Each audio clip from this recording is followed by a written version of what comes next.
Today, I want to talk to you about stretching and why static stretching isn't always the best solution.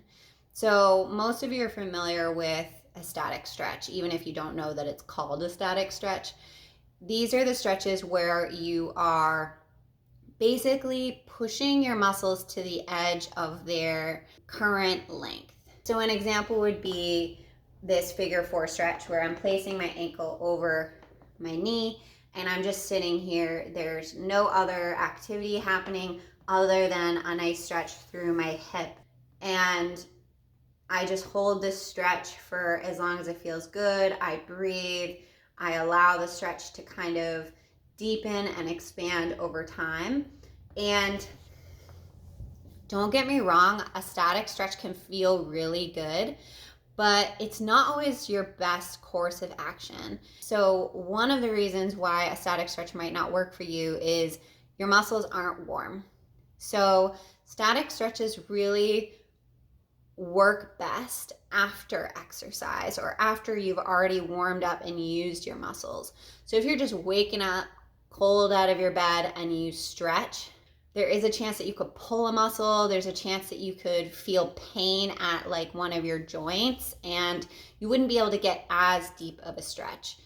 When you stretch after you've exercised, you can go a little bit deeper because your muscles are warm and more pliable.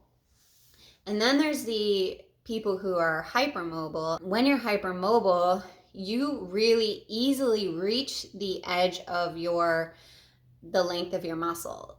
And it's really easy for you to stretch. And it might feel really good, but you might overstretch and you might injure yourself, or you might put too much pressure on the connections where your muscle connects to your bone or to your ligaments. And that can cause injuries and pain and stretching too deep. And so I want to talk about an alternative to static stretching, and that is resistance stretching. And so I teach a lot of resistance stretches on my channel, and I love them because they activate your muscles as they're being stretched. So as someone who tends towards hypermobility, I'm pretty flexible. I love resistance stretching because it connects me to the muscle that I'm stretching. It keeps me mindful and aware of that muscle as I'm going deeper. And it also helps me reach my edge without pushing too far.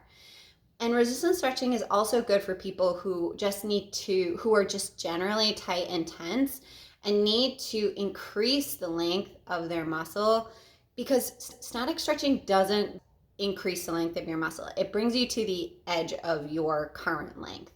There's no going deeper with a static stretch. You just hit your edge. With resistance stretching, you're activating and moving and releasing the muscle, so then you can increase the strength while also increasing flexibility. The other benefit of a resistance stretch is it rebuilds the connection between your brain and a specific muscle. It helps you activate the right muscle for a stretch, and it really can help rebuild strength in muscles that have been turned off due to injury or disuse. So in the case of our figure four stretch, if I want to add resistance, what I do is I just press the outside of my ankle into my knee, and I can feel a deeper stretch happening as I activate these muscles outside my hip.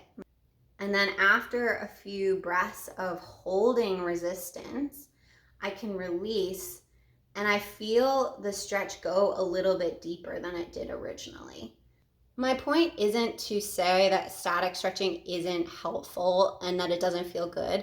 In fact, static stretching is super useful for activating your parasympathetic nervous system, for helping get you out of fight or flight, for getting you into your body. And like I said at the beginning, sometimes it just feels good to stretch, and that makes it a beneficial exercise.